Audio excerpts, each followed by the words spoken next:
Assalamualaikum, halo teman-teman. Buat kalian yang punya hobi nulis atau punya cita-cita pengen jadi penulis atau sedang kebingungan gimana ya caranya untuk bisa menulis sebuah buku sampai menerbitkannya atau pertanyaan lain seputar dunia kepenulisan, maka channel ini cocok buat kalian.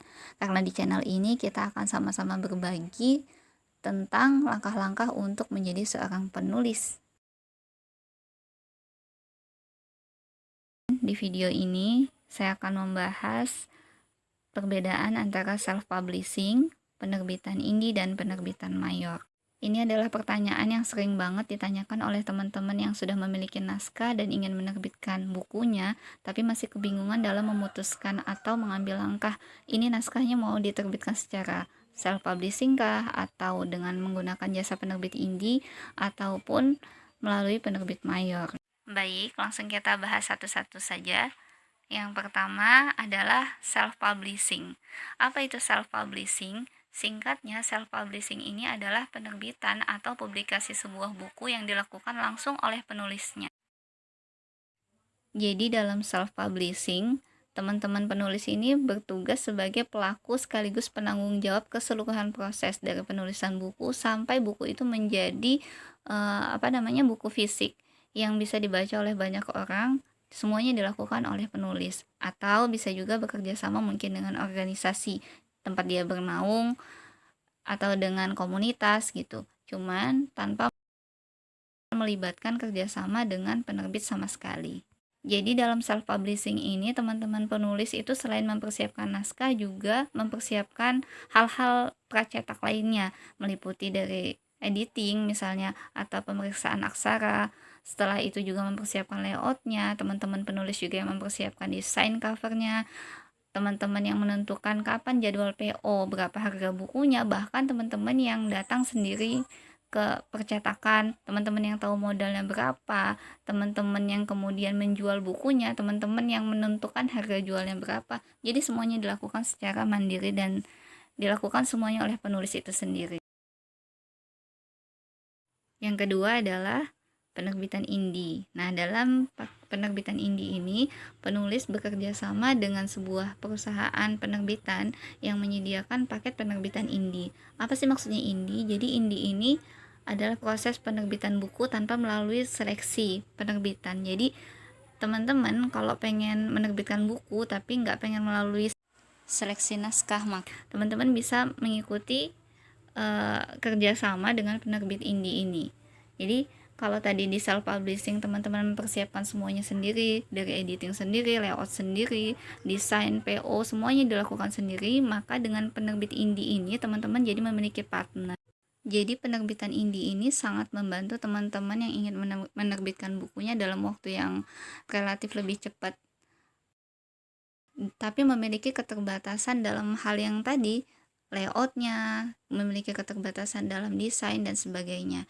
Dan mencetak atau menerbitkan buku melalui penerbit indie ini teman-teman, biasanya buku-buku teman-teman juga akan mendapatkan yang namanya ISBN. Nanti ISBN akan kita bahas di video selanjutnya ya.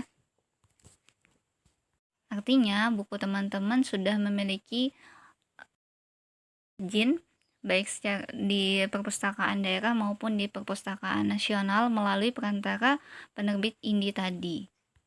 Gampang ya, bisa bekerja sama dengan sebuah penerbit untuk menerbitkan buku, diuruskan tadi dari berbagai persiapan praterbitnya sampai bisa diterbitkan tanpa teman-teman harus melakukan semuanya sendiri. Nah, maka untuk hal ini biasanya penerbit indie memiliki yang namanya tarif pracetak atau biaya pracetak atau biaya penerbitan biasanya.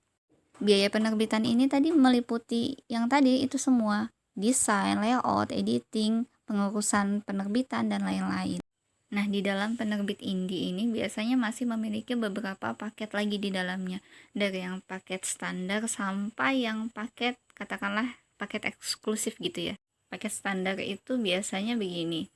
Teman-teman dibantu untuk menerbitkan buku teman-teman, tapi tanpa diberikan bukti cetak. Artinya kalau teman-teman ingin memiliki buku fisik yang teman-teman sudah tulis tadi, yang sudah dipersiapkan dan diterbitkan, maka teman-teman penulis harus membayar lagi yang namanya biaya cetak.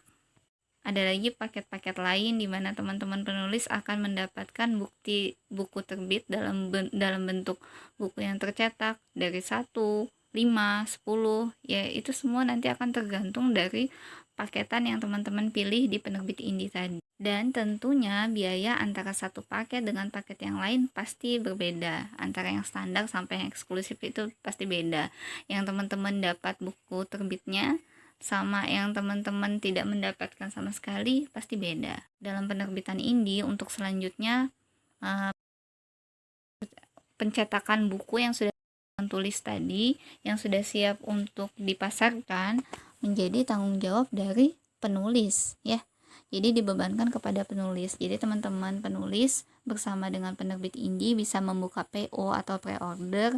Berapa jumlah yang dipesan biasanya segitulah yang kemudian naik cetak, kemudian dicetak lalu dijual oleh penulis ya. Dalam penerbitan indie ini teman-teman penulis hampir sama sih sama self publishing, bedanya tadi antara berpartner sama enggak aja, dan antara dapat ISBN sama kalau kita self publishing nggak dapat ISBN. Sedangkan untuk permodalan ya sama, semuanya ditanggungkan kepada penulis. Maka untuk self-publishing dan penerbitan indie, teman-teman penulis selain modal naskah juga membutuhkan yang namanya modal biaya ya, atau modal uang. Yang ketiga adalah penerbitan mayor. Nah, penerbitan mayor ini adalah penerbit besar. Kalau teman-teman ngelihat di Indonesia itu ada Gramedia, Republika, Wahyu Kolbu, dan lain-lain gitu ya, banyak banget penerbit mayor di Indonesia. Mereka hanya akan menerbitkan naskah-naskah yang sudah melalui tahapan seleksi. Jadi tadi kalau di self publishing ataupun melalui penerbit indie kita bisa hampir memastikan naskah kita pasti akan diterbitkan. Nah, kalau di penerbitan mayor ini enggak, teman-teman.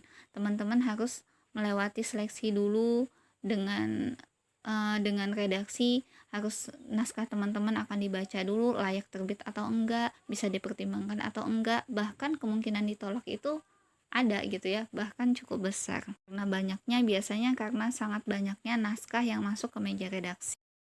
Kalau teman-teman mengirimkan naskah kepada penerbit mayor, maka teman-teman wajib banget untuk bisa sabar menunggu kabar naskah teman-teman diterima atau enggak, kabar naskah teman-teman lolos seleksi atau enggak, kabar naskah teman-teman bisa dipertimbangkan penerbitannya atau enggak. Mengenai jangka waktunya biasanya sudah diumumkan atau sudah disampaikan oleh masing-masing penerbit di web mereka masing-masing. Kalau sekarang tahun 2020 ini ya, umumnya teman-teman masing-masing penerbit mayor itu punya aturan sendiri. Ada yang batas seleksi naskahnya 2 bulan, 3 bulan, 6 bulan, bahkan sampai 1 tahun ya. Artinya selama jangka waktu seleksi tadi, teman-teman dilarang untuk mengirimkan naskah teman-teman kepada penerbit lain.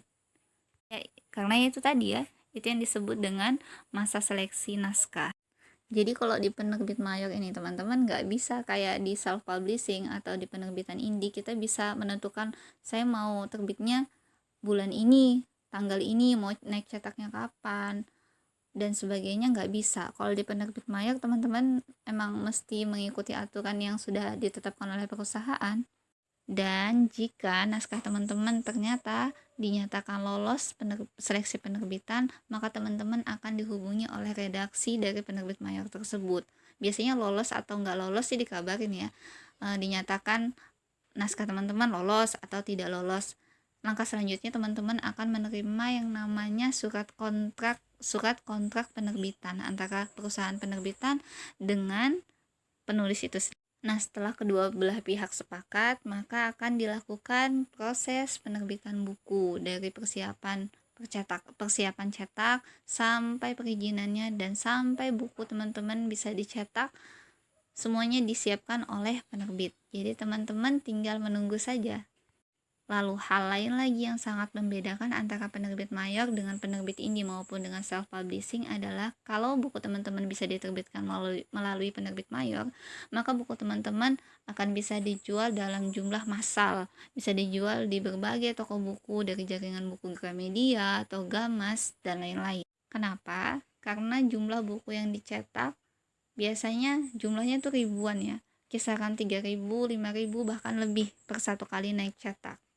Dan kabar baiknya lagi, kalau melalui penerbit mayor, teman-teman sama sekali nggak membutuhkan biaya. Teman-teman sama sekali nggak membutuhkan modal selain naskah yang sudah teman-teman serahkan. Dari persiapan penerbitan sampai pendistribusian buku dan semuanya penjualan, itu semua menjadi tanggung jawab penerbit, dan teman-teman hanya cukup untuk menunggu bayaran, bisa berupa oplah maupun royalti atau lain sebagainya. Jadi teman-teman tuh bener-bener cuma nunggu aja, nggak perlu sibuk-sibuk lagi ngurusin hal lain-lain. Bahkan promo pun dilakukan oleh penerbit. Teman-teman cuma perlu menunggu buku teman-teman sudah dipajang di toko buku seluruh Indonesia. Syaratnya yaitu 1, teman-teman harus siap mengikuti seleksi penerbitan naskah dalam jangka waktu yang sudah ditentukan. Yang kedua, teman-teman juga siap untuk melakukan revisi jika diminta oleh redaksi. Tapi itu jika naskah kita diterima oleh redaksi, diterima oleh penerbit. Kalau ternyata naskah kita tidak memenuhi kriteria dari penerbitan yang kita tuju, maka ya harus siap untuk ditolak, yang menerima kabar penolakan gitu. Nah, poin ini yang biasanya agak sulit untuk diikuti oleh teman-teman yang pengen banget buat bukunya bisa diterbitkan. Jadi udah nunggu lama-lama, berbulan-bulan gitu kan. Berbulan-bulan ternyata dapat kabarnya tidak bisa diterbitkan gitu kan ya, atau naskahnya ditolak. Ya kalau sudah ditolak, sudah. Tapi sebenarnya nggak apa-apa sih ya teman-teman. Kalaupun ditolak, teman-teman justru punya kesempatan lagi untuk menyerahkan naskah teman-teman ke penerbit lain gitu, dan mengikuti seleksi lagi. Hanya saja kembali harus bersabar lagi. Oke teman-teman, itu tadi adalah perbedaan antara self-publishing, penerbitan ini, dan penerbitan mayor. Jadi, kalian pilih yang mana? Jawab di kolom komentar ya. Jangan lupa subscribe, like, komen, dan share, serta klik tombol lonceng untuk mendapatkan notifikasi video saya selanjutnya.